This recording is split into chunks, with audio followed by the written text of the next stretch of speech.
لندن سنة 1888.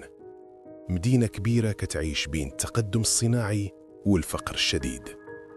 الضباب كان كيغطي الشوارع، والليل كان كيخبي أسرار كتيرة.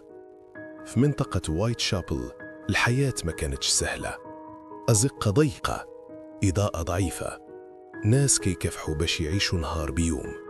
ولكن في ذاك الصيف وقع شي حاجة غادي تبقى محفورة في التاريخ. فجر يوم غامض، الشرطة كتلقى جثة مرأة في زنقة خالية.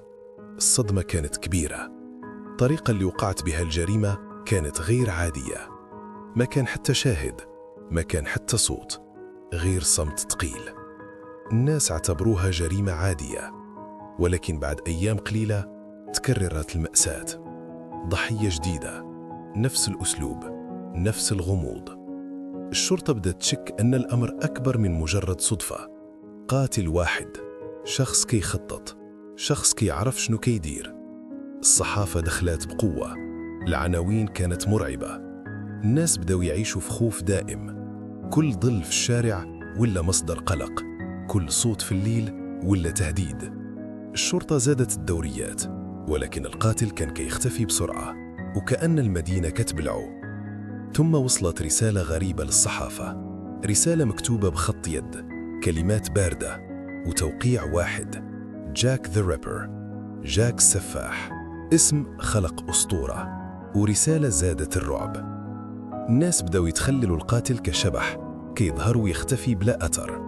بعض المحققين قالوا أنه طبيب، حيث الدقة في الجريمة كانت عالية.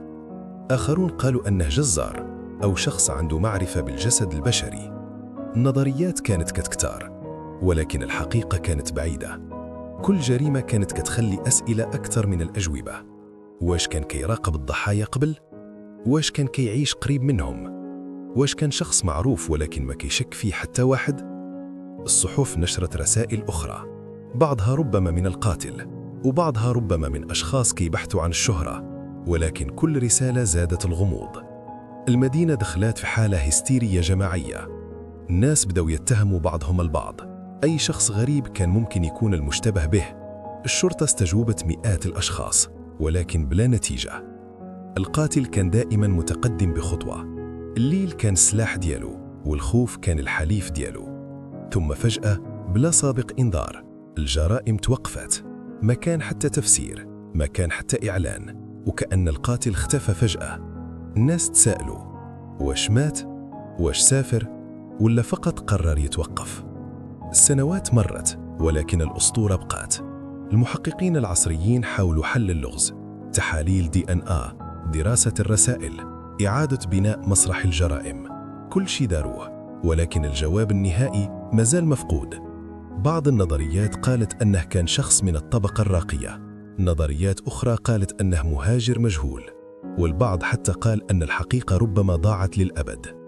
ولكن الحاجة الوحيدة المؤكدة هي أن جاك السفاح بقى واحد من أكثر القتلة غموضاً في التاريخ.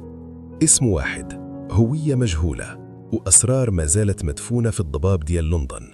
وسؤال واحد ما زال كيلاحق المحققين: من كان جاك السفاح؟ واش كان فعلاً شخص واحد فقط، ولا أسطورة صنعتها الخوف والصحافة؟ إذا بغيتوا قصص غامضة حقيقية أكثر، اشتركوا في القناة وفعلوا الجرس باش توصلكم كل الحكايات الجديدة من خلف الحكاية.